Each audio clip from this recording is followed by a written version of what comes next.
اللهم صل على محمد وعلى آل محمد كما صليت على إبراهيم وعلى آل إبراهيم إنك حميد مجيد. اللهم بارك على محمد وعلى آل محمد كما باركت على إبراهيم وعلى آل إبراهيم إنك حميد مجيد. السلام علیکم ورحمۃ اللہ وبرکاتہ. جو مجھے دیکھ رہے ہیں یا سن رہے ہیں، جو بھی تھوڑے سے لوگ اگر آپ دیکھ رہے ہیں، اگر میری باتیں آپ کو اچھی لگتی ہیں تو آپ لائک کر دیجئے گا. وہ جو لائک کا بٹن لگا ہوا ہے نا، وہ اگر آپ اسے ایک مرتبہ پریس کر دیں گے تو نہ ہی آپ کے پیسے ضائع ہوں گے، نہ ہی آپ کو کوئی نقصان ہوگا. ہاں، مجھے البتہ تھوڑا سا فائدہ ہو جائے گا. خیر، اگر آپ کا دل کرے تو آپ کر سکتے ہیں یہ، ورنہ اگر دل نہ کرے تو پھر تو کچھ بھی نہیں ہو سکتا. خیر، اگر آپ کو میری باتیں اچھی لگتی ہوں تو ضرور لائک کر دیجئے گا. بہت بہت شکریہ اینڈ بہت بہت جزاک اللہ. آج ایک سٹوری لے کے آئی ہوں میں کہ جب ایک انسان کو مشکلوں سے بھی گزر رہا ہو نا، تو اس کا سہارا بھی کوئی نہ ہو اور اس کو دینے والا بھی کوئی نہ ہو، تو وہ جو اللہ اس کے لیے انتظام کرتا ہے نا، وہ پھر اس کا مطلب بے انتہاشا وہ اس کے چیزیں، اس کی ساری کام ہونا شروع ہو جاتے ہیں جب اللہ اس کا ہاتھ پکڑ لیتا ہے. اور کچھ چیزیں اللہ تبارک و تعالی ہمیں نہیں دیتا تو وہ ہمارے لیے فائدہ مند ہوتی ہیں. اگر ہمیں وہ چیزیں نہیں مل رہی تو اس کا مطلب ہے وہ ہمارے لیے اچھی ہیں. جو اللہ ہمیں دینا چاہتا ہے وہ اس کا مطلب ہے وہ ٹھیک ہے ہمارے لیے. تو ان کی سٹوری کچھ اس طرح سے ہے. میں نے کوشش کی، میں نے کہا کہ اگر ان کے اپنی زبانی یہ سارا کچھ آپ کے سامنے بیان ہو تو بہت ہی اچھا ہے، لیکن وہ اس طرح سامنے نہیں آنا چاہتے اور وہ نہیں اپنا ایسے بتانا چاہتے. تو میں نے کہا کوئی بات نہیں، میں ہی آپ کو بتا دیتی ہوں. اگر آپ کو اچھی لگی ہو تو آپ اسے لائک ضرور کر دیجیے گا. ایک یہ کہہ لیں کہ ایک خاتون تھی، ان کی جو والدہ صاحبہ تھی وہ بچپن میں انتقال ہو گیا تھا ان کا، اور جو ان کے والد تھے وہ آرمی ریٹائرڈ تھے. اور وہ جب ان کی بیوی کی ڈیتھ ہوئی تو وہ ان کے 3 بچے تھے، ایک بیٹا اور 2 بیٹیاں. تو انہوں نے کیا کیا کہ اپنے بچوں کو خود ہی پالنا شروع ہو گئے. بہت سارے لوگوں نے کہا کہ آپ ابھی ینگ ہیں، آپ کی ماشاءاللہ آرمی میں جاب، آپ ریٹائر ہو گئے ہیں، آرمی میں جاب پینشن وغیرہ ہے، تو آپ جو ہے شادی کرنے. تو انہوں نے کہا کہ نہیں، میں شادی نہیں کروں گا، کیونکہ ہو سکتا ہے جو میرے بچوں کی ماں آئے تو وہ میرے بچوں کے ساتھ کچھ اچھا سلوک نہ کرے، تو اس لیے لہٰذا میں خود ہی جو ہے وہ اپنے بچوں کو پالوں گا اور ان کی خود ہی پرورش کروں. خیر، ایسے کرتے کرتے وہ خود ہی جو ہے بچے کو نہلانا، کھلانا، پلانا، اسکول بھیجنا، بہت ساری ذمہ داریاں ہو جاتی ہیں. لیکن ان جو والد صاحب ہیں انہوں نے بخوبی یہ ذمہ داریاں جو ہیں وہ سنبھالنا شروع کر دی. ایسے کرتے کرتے ان کی جو بڑی بیٹی تھی وہ ماشاءاللہ بڑی ہو گئی، تو انہوں نے اپنی جو کزن تھی، ان کی پھپھی زاد بیٹی تھی، ان کے بیٹے کے ساتھ ان کی شادی طے کر دی. اب ان کی بھی جو تھے وہ 2 بیٹے اور 1 بیٹی تھی، اور ان کے بڑے بیٹے کے ساتھ اپنی بڑی بیٹی کی شادی طے کر دی. اچھا، شادی ہو گئی، ماشاءاللہ سے ہنسی خوشی رہنے لگے. پھر جو چھوٹے بچے تھے، ان کی جو چھوٹی بیٹی تھی ان کی بھی شادی ہو گئی. پھر جو بیٹا تھا وہ بھی آرمی میں جاب ہو گیا، اس کی بھی شادی ہو گئی. لیکن وہ جو بڑی بیٹی تھی نا ان کی، وہ کہتی تھی کہ میں اپنے ابو کو نہیں چھوڑ سکتی، میں اپنے ابو کی خدمت کروں گی خود ان کو.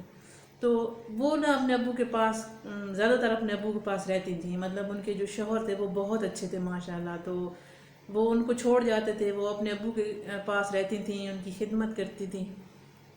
ایسے مطلب کرتے کرتے کتنے سال گزرے یہ تو مجھے نہیں پتہ، لیکن یہ خیر کہ وہ پھر ان کے ابو کی ڈیتھ ہو گئی، اس دنیا فانی سے انہیں جانا پڑ گیا، ان کا ٹائم ہو گیا. خیر، پھر وہ اپنے شوہر کے ساتھ رہنا لگ گئی پراپر باقاعدہ. انہوں نے جو ہے نا وہ ان کو لے گئے اپنے ساتھ ہی اور وہ رہنا شروع ہو گئے. انہوں نے بہت علاج کرایا، لیکن اللہ تبارک و تعالیٰ نے ان کو اولاد کی نعمت سے نہیں نوازا.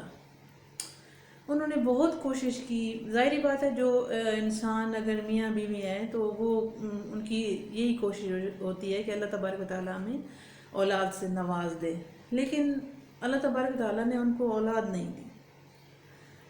انہوں نے ہمت نہیں ہاری، وہ پیچھے نہیں ہٹے. ان کے شوہر جو ہیں ان کا بہت ساتھ دیتے تھے. ان کے شوہر نے کچھ ہوتا ہے نا کہ شادی اگر بچے نہیں ہو رہے تو عموماً آج کل تو یہی ہوتا ہے، بچے نہیں ہو رہے تو شادی کر، دوسری شادی کر لیں، گھر والوں کا بھی پریشر ہوتا ہے، پھر اس بندے کا خود بھی کچھ مائنڈ ایسا ہو جاتا ہے کہ جی شادی کر لیں، بچے نہیں ہو رہے، لیکن انہوں نے شادی نہیں کی۔ وہ اپنی زندگی ایسے گزارتے گزارتے بوڑھے ہو گئے۔ انہوں نے جو ان کے شوہر تھے، وہ جو اماں تھی ان کے جو شوہر تھے، انہوں نے ایک کارخانے میں جاب کی، لیکن وہاں پہ وہ ریٹائر ہو گئے، ان کی پینشن نہیں بنی تھی تو وہ ویسے ہی ریٹائر ہو گئے، پھر گھر آ گئے، پھر ان کا کوئی ایسا کوئی کاروبار نہیں تھا، کوئی آمدنی کا ذریعہ نہیں تھا، تو انہوں نے بکریاں رکھیں، انہوں نے مویشی وغیرہ پال کے تو ان کا دودھ وغیرہ بیچ کے تو وہ اپنا گزارا کرتے تھے۔ ایسے کرتے کرتے جو وہ اماں کے شوہر تھے وہ بیمار ہو گئے، بیماری کے بعد ان کی ڈیتھ ہو گئی۔ اب وہ بوڑھے ہو چکے تھے۔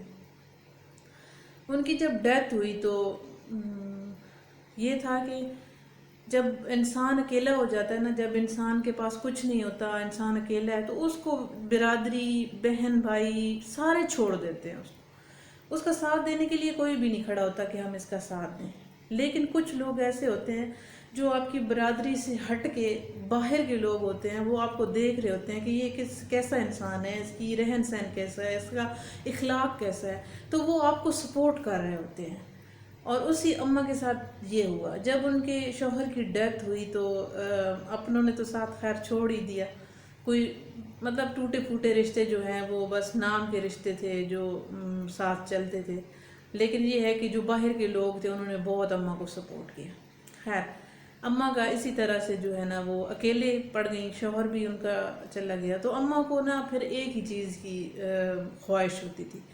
اماں کہتی تھی کہ بس میرے شوہر چلے گئے ہیں، میرا بھی کچھ پتہ نہیں ہے، اولاد ہے نہیں، تو میرا دل کرتا ہے کہ میں اللہ کا گھر جا کے دیکھوں، اور میرا دل کرتا ہے کہ میں اللہ کے پیارے محبوب ہمارے آخری نبی کریم صلی اللہ علیہ وآلہ وسلم کا دیدار جا کے کروں، ان کا روضہ مبارک دیکھوں، تو میرا دل کرتا ہے۔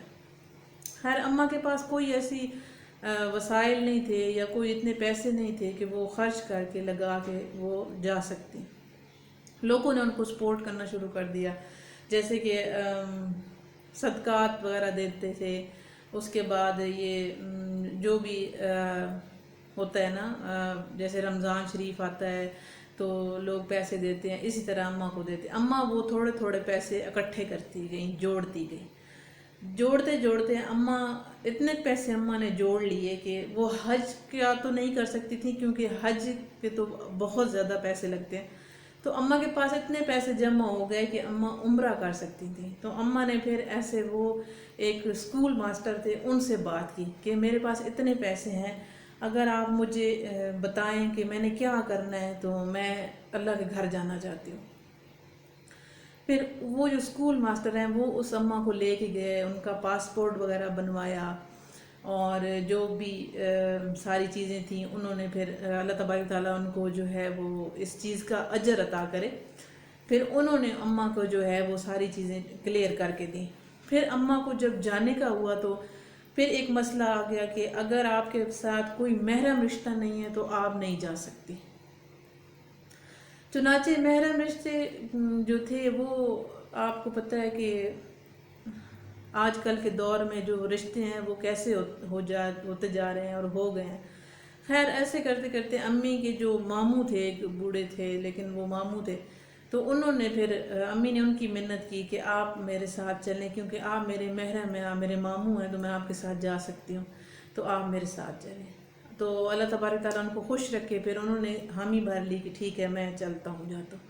تو پھر انہوں نے امی کے ساتھ، وہ جو اماں تھیں ان کے ساتھ جو ہے نا وہ جانا کا ارادہ کر لیا۔ پھر وہ چلے گئے وہاں پہ۔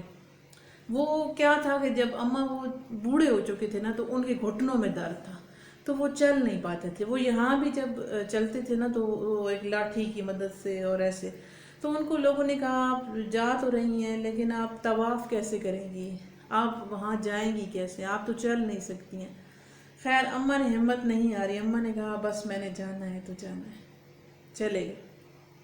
وہاں سے جب وہ عمرہ کر کے واپس آئے تو بالکل ٹھیک ہوئے پڑے تھے، مطلب ان کو کوئی کسی لاٹھی کی ضرورت نہیں تھی، کوئی کسی سہارے کی ضرورت نہیں تھی، وہ اپنے قدموں پہ خود ہی ماشاءاللہ ماشاءاللہ سے اچھے سے چل رہے تھے۔ تو کہتے ہیں کہ وہاں جا کے جب وہاں میں گئی تو مجھے لگا کہ میری ساری بیماریاں دور ہو گئی ہیں، مجھے ایسے لگا کہ مجھے کسی چیز کی ٹینشن نہیں ہے، مطلب سب چیز میں بھول گئی تھی۔ تو وہ ایک ایسی جگہ ہے کہ وہاں جا کے جو انسان بیمار بھی ہو جاتا ہے نا، یہاں وہاں جا کے بالکل ٹھیک ہو جاتا ہے۔ تو اللہ تبارک و تعالی ہمیں بھی وہاں لے کے جائے، ہماری بھی خواہش ہے کہ ہم بھی وہاں جائیں اور وہاں جا کے یہی محسوس کریں کہ اگر ہم بیمار ہیں تو ٹھیک۔ اور میرے ایک اور کزن ہے، ان کے منہ سے بھی میں نے یہی سنا ہے کہ وہ شوگر کے پیشنٹ ہیں، بلڈ پریشر کے پیشنٹ ہیں، وہ کہتے ہیں میں ڈیلی روٹین میں میڈیسن نہ کھاؤں تو میں چل نہیں سکتا۔ اور جب میں یہاں سے گیا وہاں جا کے میں نے کہہ رہے ہیں میں بالکل میڈیسن میں نے نہیں کھائی، اور میں وہاں پہ ماشاءاللہ اتنا فٹ رہا کہ مجھے لگتا تھا کہ میں بالکل جوان ہو گیا ہوں، مجھے کوئی بیماری نہیں ہے۔ تو دل کرتا ہے کہ اللہ تبارک و تعالی ہم سب کو وہاں لے کے جائے، آمین ثم آمین، اور انشاءاللہ اللہ تبارک و تعالی لے کے بھی جائے گا۔ اچھا، وہ جو اماں ہے نا وہ واپس آئے عمرہ کر کے بہت ہی زیادہ خوش، وہ خوش، ان کی خوشی اور ان کی جو مبارکباد تھی نا وہ دگنی ہو گئی تھی۔ وہ اس وجہ سے کہ ان اماں کا کوئی سہارا نہیں تھا، ان کو لوگوں نے سپورٹ کیا، لوگوں نے ان کو مطلب یہ کہہ رہے کہ ایک ایک روپیہ یا ایسے دے کے ان اموں نے جوڑ کے وہ پھر عمرہ کرنے کے لیے گئے۔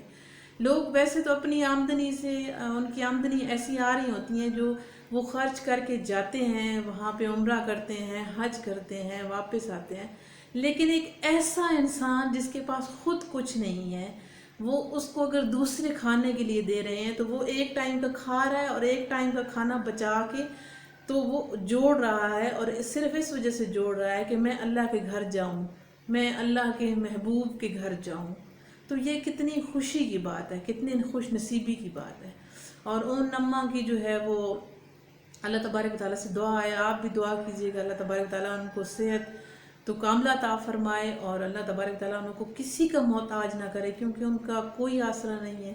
اور بس یہ ہے کہ جو دیگر لوگ ہیں وہ ان کی ہیلپ کر دیتے ہیں، ان کی مدد کر دیتے ہیں، وہ بہت زیادہ ضعیف ہو گئے ہیں۔ اللہ تبارک و تعالیٰ بس ان کو محتاج کسی کا نہ کرے، اور اللہ تبارک و تعالیٰ ہم سب کو معاف کرے، ہمارے گناہوں کو معاف کرے، اللہ تبارک و تعالیٰ ہم سب کو تمام بیماریوں سے دور رکھے، آمین ثم آمین، اینڈ جزاک اللہ بہت بہت۔